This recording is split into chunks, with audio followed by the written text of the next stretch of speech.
Hello, everyone, and thanks for joining me again. This is Richard L. Scott, the Black Christian Geek, for all things Mac. I've been away.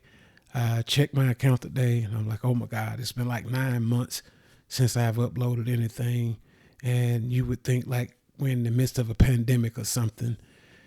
I'll give one disclaimer. One of the reasons why I have not uploaded anything, I know this is going to sound kind of awful for a channel called All Things Mac, but approximately 9 months ago, I actually switched my daily driver over to Linux. More on that later, but I'm sure I still have a lot I could teach you on the Mac, and I recently rebuilt my Mac and cleaned it up and started from scratch. And one of the things I thought that I wanted to share in this episode is how to enable the guest user account. So if you go into your system preferences, I use a shortcut, but you can also go up to Apple and come down to the Apple icon in the upper left-hand corner, come down to system preferences.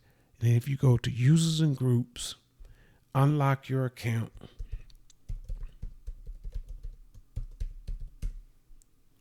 Once your account is unlocked, you see guest user is off.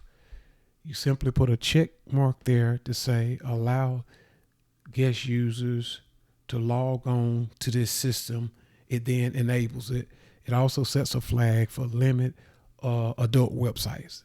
I personally suggest that's a good idea. If people want to serve adult sites, they can do it on someone else's machine, not mine, and I suggest not yours. Here's an important option to make sure that I suggest you select anyway. That is, allow guest users to connect to shared folders. Why is that important? Two things.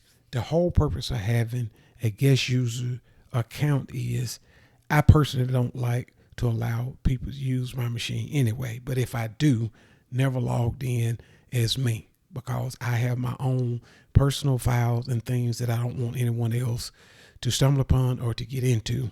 By enabling the guest user account, it allows them to be able to log in to have a single session to do whatever it is they want or need to do, like check their email or create their own documents. The second reason is by selecting that option, allow guest users to connect to a shared folder.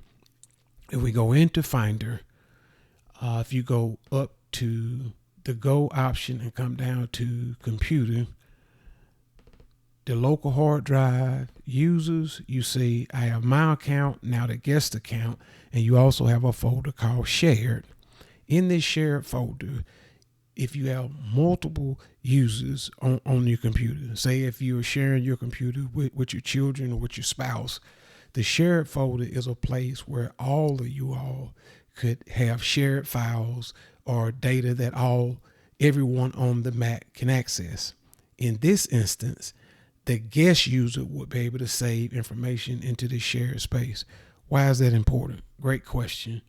Because the guest account is only temporary, which means once the guest logs out, although no password is required to log on, once the guest logs out, all files are deleted. That's very important to note. So if you allow someone to use your Mac and they log off and they have not uploaded the files to their own iCloud, Google Drive, or Microsoft Office 365 or OneDrive or something like that, or to a external flash drive, the only alternative would be that they save those files in that shared folder. If they don't do that, once they log out, all files are deleted. That's the dangerous part. The good part of it is if you temporarily loan your machine to someone to do something momentarily, you don't have to worry about their data taking up storage space on your machine for future references. The ideal of a guest account is for temporary use and also to keep them from accessing your files. And by selecting the allow guest users to connect to the shared folders, you are saying whatever's in that shared space is generally shared information anyway, nothing personal or private. And if we go back and take a quick look, what I have in mind is just information that I generally download that I need to save in case I need to access from a different user. Well, again, I'm Richard L. Scott, the Black Christian Geek, with all things Mac. Today, we have looked at how to enable a guest user account on your Mac for allowing others to log on without a password for temporary use. If you found this beneficial, consider subscribing to my channel, and I promise my sincere intentions are to get back on track to release more episodes. A realistic goal is 2 a month, one every other week.